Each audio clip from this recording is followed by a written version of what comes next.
Hey guys, welcome to Big Loz Official. We are back for part number 2 with the current Britain's strongest man, Adam Bishop. How you doing, buddy? I'm good, real good, Loz. Yeah, thanks for having me on. Thank you for being on. So in part 1, we discussed a lot more about what helped you get into the sport. You're coming from your background in rugby, transitioning into strongman, and then obviously competing as a 105 athlete, winning the British title at 105. Some of your setbacks, unfortunately, obviously, as professional strength athletes, we are used to those, but it's making sure you come back from them, and you did that extremely well. And now I want to sort of move on to probably some of your biggest achievements that have happened over the last year. I want you to tell me and kind of talk about winning Britain's Strongest Man this year, because obviously that, I guess that and making the final of Worlds, you'd probably see as your biggest achievement so far. Yeah, definitely. Obviously, two massive goals I've had for a long, long time, especially, running back to 2019, getting so close against Hicksey at Britain's, and then, 2019 at Worlds was an amazing experience. Myself and the Strongman boys, been competing against each other all the way up through the ranks. So, yeah, it was nice for us all to make that final after I think we all came so close in various years. Well, I've seen all of you just miss out in the past. To see all three of you get through, obviously I wasn't too happy that year, but in 2019 wasn't such a good one for me. But when I watched it back and I saw you guys make it, it was really cool just seeing the three of you, because you're all quite similar in age. I mean, obviously Luke's a bit older, but you've really all three of you been spoken about as a future of strongman, particularly in the UK, for a number of years. So I think I mentioned in the first half about it was like the passing of the guards, because you always had like Eddie, myself, Terry, Felix, that were the kind of top guys in the country, and then you three were always nipping at our toes, and now you guys are the ones that have kind of gone on to the top. And myself and Felix and Terry, and obviously Eddie's retired, I've retired. Terry and Felix are still going and great athletes, but you three now are seen as the guys to beat. So. That happens in sport, and it's good to see. I mean, how old are you now? I'm 31 now, yeah. Okay, so you're got plenty 31. of time for a strength athlete. Yeah, definitely. And like I think I said this in the first part as well. You haven't rushed anything. You haven't competed too much. Guys like myself and Terry made the mistake of competing way too much when we started out. I always try and advise people now to be a lot more selective of shows that they do. But I think you were very, very good in being picky about what shows you wanted to compete in. Yeah. And obviously for you, the goal was always to be at Worlds. You won the British under 105. How did it feel winning the British heavyweight championships? That's a big title. There's not been that many guys that have won it over the years. So it was bizarre because going into that show, obviously everyone was saying, top three is going to be, out of myself, Tom or Luke, which was kind of the obvious choice, really. It was the kind of safe money. Just because obviously the reputation from Worlds, obviously if you look at it that way, but it wasn't guaranteed, because the guys competing this year at Brits were, so competitive, and they'll just take points off you. Guys like obviously Luke Richardson, Aaron Page, like Terry, still in there, Felix competing. So it was an insane field. There were so many guys who competing at World's Strongest Man. Just the whole standard of the British strength scene is crazy these days. Yeah, it's insane. I think we've got such good strength and depth, and it's definitely to do, obviously, quite a lot to do with Eddie kind of bring some life to the sport, and guys like yourself and Terry kind of pushing the sport on and getting to finals at World's Strongest Man.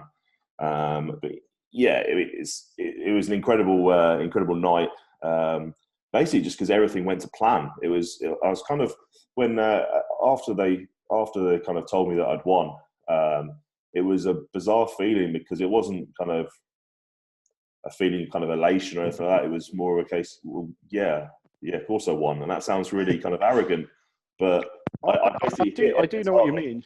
Yeah. I mean, I've obviously been working quite a lot with my training partner, Cy and Rob Frampton, and we had a full plan. We planned every single event out. We knew exactly what I needed to do. And it just went to the plan book, like the log was damage limitation. And then from the deadlift on, I kind of led the whole way, and it was a weird. It didn't really kind of sink in until about probably 3 a.m. on that kind of night/morning, because I was still wired. Was that after a few drinks? That was after a few drinks, and yeah, I just couldn't sleep. I was too buzzing. Yeah. Did you Um, did you find after winning that you could like drink quite comfortably? Because I've had some shows where I've won, I've expended so much energy that I almost felt sick. And then I struggled to go drinking with friends, and you know I'd have people buy me drinks of congratulations and stuff, and I was just struggling to get it in me. it was bizarre. Like I mean, our first priority, I was sitting with Tom, Luke as well, and their partners. Like, you know, it's weird. Obviously, we kind of like battled all day, and then afterwards, we're all still hanging out. After, you know, there's no kind of bad feelings or anything like that. And our first priority was get some food. Yeah. Like, I'm lucky that like Luke and Cushy ordered in some Dominoes and some. We sat down and had some food like first, and then a couple of beers after that. But These contests, they go on for a long time, and you know you can end up going a long time without eating. yeah, you imagine we will probably have our last meal. I don't know what it's for you, but I'll have my last meal kind of probably about 90 minutes to 2 hours before the start of the show, a proper feed, sorry. And then after that, it's all kind of like, carb gels, different kind of like different sugars, etc. A lot of kind of carbohydrates, little snacks really. And then after the meet and greet, we're not getting back to the hotel until about 11:30. Yeah, I mean, people that don't, people that come to the shows, I think they turn up around, is it 5, something like that? The shows start. Yeah. We're usually asked to be there about 12, 1, so we get a little bit of lunch around then, and then once you start warming up, you could go 8, 9, 10 hours without eating sometimes. It is literally just little. I mean, I always struggle with eating on the day of a comp, so it would just be like you say, the energy pouches, little snacks on a banana or something like that, just to get you through the contest. Yeah. But suddenly after once everything's done and the adrenaline kind of calms down, you suddenly get that hunger kind of pains and you just want to eat. Everything. Like, you want to eat everything. Like, it's insane. Yeah. But we sat down and had a good feed afterwards, and then it kind of like really kicked in and stuff. But I think it's really cool that you and the Stoltmans get on so well, because you've had so many battles, and I mean I've said this over the years with a lot of the top strongmen in the country. It'll all depend on events and on the day and who's in the best shape. That everyone can beat each other to a degree. You've got the best guys, but you three have been the best now for probably about. You could probably throw Hicksy into that list as well, but for the last couple of years since Eddie's retired. The last 2 years, you've really stepped up. But all three of you have beaten each other at different times and at different contests, but you all get on great. And I think, personally, I always saw you three as the top 3 at Britain's this year. I really wasn't convinced that you were going to win. Probably like a lot of people, Tom Stoltman is seen as the future of the sport, and rightly so. He's just getting better and better. And I think Tom is a genetic freak. Yeah. He's got incredible genetics for strongman. He's 6'9", that long wingspan. You, on the other hand, are extremely intelligent athlete, and you're very, very good at preparing for certain shows. I think someone like, I've probably used a description of someone like Kilias Koski. I think he can turn up to any show and he'll always be competitive. Whereas someone like Lissis is a bit more like yourself, and if he's well prepared, he can beat anyone. But you need that preparation and to peak at the right time. And I think that's what you did so well. And like you just said yourself, you just felt like everything was going to plan. And it was clear to see, and you just had a faultless performance every single event. Well, we got the events 8 weeks before, and I'd obviously been, I went into that show thinking, right, I need to be 150 kilos. And so the whole goal was trying to be heavy. And then once we got the events and we saw, we know how fast Darren runs these shows. Like, I was like, I don't want to be heavy for this show. Yeah. Like, deadlift for reps, is the only thing bodyweight's going to help you with is the log medley. And it's going to really cost you on, events like the loading and the stone run and obviously the Conan's wheel you don't want to be heavy for. So that's why I made a conscious effort to try and stop putting on weight. And that was the best thing I ever did. And I think, if Tom made any mistake, I think it was that he came in a little bit heavy. I think he was weighing like 170. Do you think a lot of people make that mistake these days where they see the likes of Brian, Thor, Eddie, Zadrunas, who are all 180 kilo plus? And sometimes you get guys that really can't handle being too much bigger, and they just try and get bigger and bigger and bigger. And then, I mean, myself as a good example, I'm a better deadlifter when I'm slimmer. Yeah. When I get over sort of 150, 160 kilos, my deadlift goes down. I'm a better deadlifter at 140. Obviously, it helps with some events like squatting and pressing. But you obviously looked at the events and not being disrespectful to your pressing, but you probably knew there was better pressers than you in that show. 100%. So, Like I said, it was damage limitation for the press. so maybe sacrifice 5 kilos and be exceptional at the events that you are good at, and just do what you need to do on the log. Yeah, I mean, like you said, I think a lot of people make the mistake of kind of eternally trying to push on that body weight, and then they actually get worse at the events they used to be really good at. You know, instead of, they might gain like 5 kilos on their log, like you said, but you know, if you're losing 2 reps on the deadlift because you can't get down to the bar, suddenly that's a big problem. It's about creating the whole package. You know, it'll be a different story now for the next competition. If it is a little bit more static, then yeah, I need to put some weight on for that. It's all about preparing properly for the event that's coming up. Obviously, Definitely. World's Strongest Man was always seen as the fitter kind of competition. The Arnold's was seen as the heavy show. It's kind of merged a little bit more now. I think both are very heavy and involve some kind of conditioning and fitness. And the real top guys are exceptionally good at everything. Yeah, definitely. But you are a smart athlete, and you do prepare well for these comps. So I think that's credit to yourself, credit to the team around you. You know, you really make sure you are going to be going to that show as effective as possible on every single event. Yeah, well, what I tend to do is I'm a big planner. I hate when things don't go to plan. It's kind of a habit of mine. Obviously, comes through the job as well. But you know, after we finished World's Strongest Man in 2019, that evening I sat down and I did my training plan for the next year. So you know, my training plan straight away. It's all done. I knew my build up. I knew, right, I've got X number of weeks to Britain's. And then I've got a number of weeks to when I think Europe's is going to be. Worlds will probably be around this date. Obviously, this has all gone out the window now because of the change of times. And I've had to replan. But I had that kind of training plan, and it was always like, okay, so I've got 8 weeks now just to do some lighter work, some hypertrophy work, and then I'll move into my strength block, and I'll work up to like a 12-week peak for Britain's. You know, it was that far set in motion. I knew exactly what weights and reps I wanted to do on every single main lift going into it. And that's how much detail I went into kind of building towards Britain's. I didn't want to leave anything to chance, and I just wanted to have everything nailed down. Excellent. Well, you won Britain's. You know, you've ticked that box off.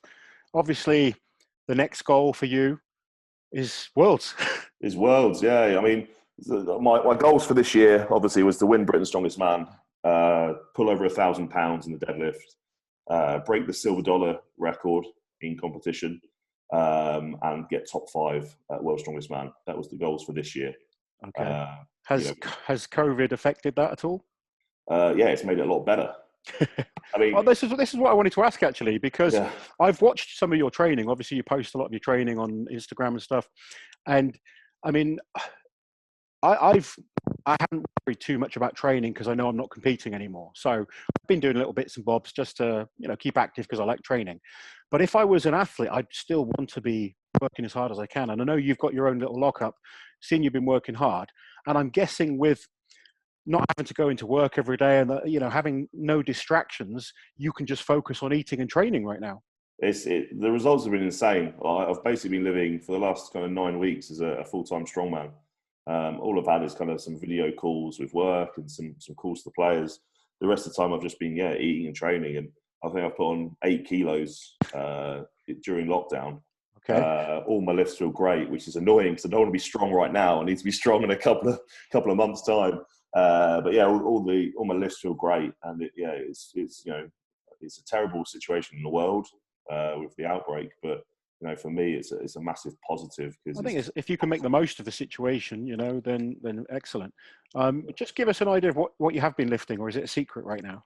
No, not at all. So obviously, you guys have saw it. I've kind of pulled the unofficial world record on the silver dollar.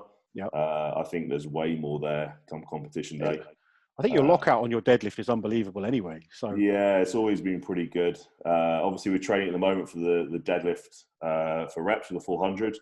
So that's you against JF Caron. JF Caron, yeah, probably you know, one of the guys most consistently good deadlift for rep guys, you know, in the last kind of 10 years, really. That's going to be a great battle watching you two. This is happening on the World Ultimate Strongman Feats of Strength Challenge Series. So you were going head to head with JF Caron, and Jerry Pritchett is going against Rauno Heindler. That's correct, yeah.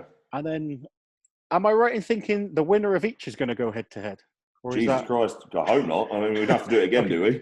I don't know. That's not in the contract, Loss. Okay. Then I'm maybe hoping not. just to see what they do and get an idea of how many reps we need. That's what I'm hoping. So I think they're a couple of weeks before us. So 400 kilos for reps. What do you reckon you're capable of? I think I was 6 or 7. I think I'm good for in the suit. I pulled. That's just shows how incredible this kind of the progress of this sport is. I remember watching Zydrunas Savickas win an international comp, pulling 360, Yeah. winning the contest. And now, if you can't pull 400, you may as well not turn up at international level. It's bizarre, isn't it? You know, 400 kilos will get you last place at a deadlift comp. So you've set yourself a goal of pulling £1,000 this year. £1,000 there in the deadlift champs. When's that? September, start of September up in Manchester. Cool. So yeah, that's the goal. Get under the £1,000 bracket for there, probably a little bit more. We've set quite an ambitious goal on that, but you know, deadlift's been going really well. Your deadlift has been getting better and better every year. I mean, you've always been a good deadlifter, but you've continued that progress on it. What did you pull for? Was it 440 at Wembley last year? 440 at Wembley last year. Yeah, pulled that. Do you know what made it a kind of extra bit special for me is actually after a couple of videos went around, obviously it was hearing your reaction and Terry's reaction. Yeah. So both you guys are in the crowd watching and hearing you guys like how happy you sounded for me, like kind of really gave me. I genuinely love seeing kind of feats of strength. It's quite weird. I remember there's a guy you competed against many years ago. He used to train at my gym, and he couldn't understand why I was happy for someone else. He just couldn't get it. But it was, for me, I think I've always been a fan of strongman. Way before I was a competitor, I was just a fan.